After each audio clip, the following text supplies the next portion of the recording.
সকাল থেকেই ভাবছিলাম কী যে রান্না হবে। তো দেখো, চিংড়ি মাছ নিয়েছিল সেহেতু পটল, আলু আর পেঁয়াজ, কাঁচা লঙ্কা, রসুন, টমেটো এগুলো বের করে নিয়েছি।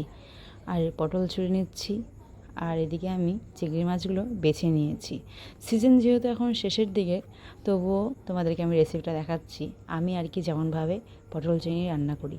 তো আলু, পটল এগুলো সব কেটে নেব। আর এদিকে কিন্তু চিংড়ি মাছ ধুয়ে রাখা হয়েছে, তোমাদেরকে আমি দেখাচ্ছি। আর দেখো, এখানে কিন্তু সব রেডি হয়ে গিয়েছে। আর এখানে মাছের মধ্যে এখন আমি লবণ হলুদ মাখিয়ে নেবো। তার আগে করেছি, গ্যাসটা বসিয়ে দিয়েছি, কড়াইটা গরম হতে থাক। আর এদিকে আমি লবণ হলুদ মাখিয়ে নেব। তো লবণ হলুদ মাখিয়ে নিচ্ছি চিংড়ি মাছের মধ্যে। মাছটা মাখতে মাখতেই কিন্তু কড়াই আমার পুরোপুরি গরম হয়ে গেছে। কড়াইয়ের মধ্যে সরষে তেল দিয়ে ভালো করে নাড়িয়ে চাড়িয়ে নিলাম।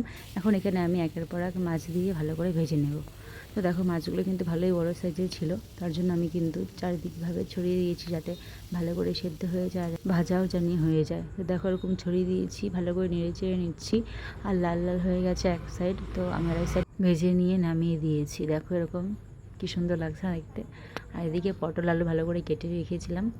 আর কড়াই এখানে আর একটু তেল দিয়ে তারপরে কিন্তু আমি পটলগুলো এখন ছেড়ে দেবো। আর পটলগুলো একটু ভেজে নেবো, তারপরে কিন্তু আমি আলু ভাজবো। তো দেখো, পটলগুলো যেহেতু দিয়ে দিয়েছি, ভালো করে নেড়ে ছেড়ে লাল লাল করে ভেজে নিতে হবে। আর এখন এখানে আমি একটু নেড়ে একটু ঢেকে রাখছি, যাতে একটু সেদ্ধ সেদ্ধ হয়ে যায়। তারপরে কিন্তু আমি লবণ আর হলুদ দিয়ে ভালো করে কিন্তু নেড়ে চেড়ে ভেজে নিতে হবে। আর পেঁয়াজ, রসুন, কাঁচা লঙ্কা এগুলো কিন্তু সব আমি রেখে দিয়েছি। এগুলো এখন কিছুটা পেস্ট বানিয়ে নেব। আর এদিকে আরেকটা বাটি নিয়ে নিয়েছি। বাটির মধ্যে আমি কিন্তু এখন এখানে হলুদ আর লঙ্কার গুঁড়া আর একটু তেল দিয়ে দেবো, কারণ তেলটার সাথে এগুলো যদি মিক্স করে রাখি তাহলে কিন্তু তরকারি কালারটা কিন্তু অন্যরকম হয়। আর এখানে একটু জলও দিয়ে দিলাম, ভালো করে গুলিয়ে নিচ্ছি। আর এখানে মিক্সচার মেশিনের মধ্যে আমি পেঁয়াজ, আদা, রসুন, কাঁচা লঙ্কা এগুলো কিন্তু দিয়ে দিয়েছি। এগুলো এখন আমি পেস্ট করে নিয়ে আসবো। আর এখানে দেখো, পটল ভাজা হয়ে গিয়েছে। এখন আমি এখানে তেল গরম হয়ে গেলে তেলের মধ্যে দিয়ে দেবো শুকনো লঙ্কা, তেজপাতা, জিরে ফোড়ন দিয়ে পেঁয়াজ কুচিগুলো দিয়ে দেবো। পেঁয়াজটা ভালো করে লাল লাল ভেজে নিয়ে তারপরে কিন্তু এখানে আমি আলুগুলোও দিয়ে দিচ্ছি। আলু আর পেঁয়াজ দুটোই ভালো মতন ভাজা হয়ে যাবে। আর এখানে আমি মশলা করে রেখেছিলাম। দেখো, মশলা কিন্তু রেডি হয়ে গিয়েছে। আর এখানে জিরে গুঁড়ো আর হচ্ছে ধনে গুঁড়ো দিয়ে ভালো করে কিন্তু মিশিয়ে নেব। ধনে আর জিরে গুঁড়ো যেহেতু আমি ব্যবহার করেছি, সের জন্য কিন্তু আমি আর এক্সট্রাভাবে জিরে এবং ধনে বাটবো না। আর দেখো, এখানে কিন্তু আলু ভাজা হয়ে গেছে। এখানে আমি টমেটো কুচিগুলো দিয়ে দিচ্ছি। টমেটো দিলেও কিন্তু তরকারি কালারটা সুন্দর হয়। আর এখানে আমি জিরে, আদা, পেঁয়াজ, রসুন সব পেস্টই কিন্তু দিয়ে দিচ্ছি। আর এগুলা পাত্রগুলো একটু ধুয়েও কিন্তু দিয়ে দেবো। ভালো করে এখন মশলাটা কষিয়ে নেব। আর মশলাটা যত কষানো হবে ততই কিন্তু রান্না এবং কালার দুটোই সুন্দর হবে। আর এখানে দেখো, আমি একটু গরম মশলা জলে ভিজিয়ে রেখেছি।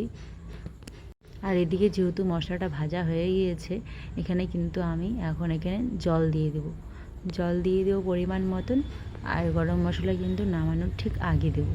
আর এখানে আমি চিংড়ি মাছগুলোও দিয়ে দিলাম, যেহেতু চিংড়ি মাছগুলো বড় বড় আর মোটা মোটা। আর তোমরা আমার এই ভিডিওটা কে কোথার থেকে দেখছো কমেন্ট বক্সে জানাতে কিন্তু একদমই ভুলবে না।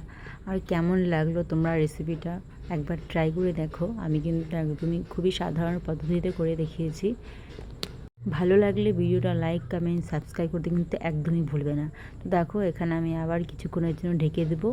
কিছুক্ষণ পরে কিন্তু আমি ঢাকনা উল্টে দেখি, তরকারি আমার অনেকটা গাঢ় হয়ে গিয়েছে। আর আলু এবং পটল দুটোই কিন্তু সিদ্ধ হয়ে গিয়েছে। সেই জন্য জালের আঁচটা কমিয়ে আমি কিন্তু গরম মশলা দিয়ে কিন্তু নামিয়ে দিয়েছি। দেখো, কালারটা কিন্তু খুবই সুন্দর হয়েছে। আর খেতেও কিন্তু দারুণ হয়েছে। ট্রাই করতে ভুলবে না।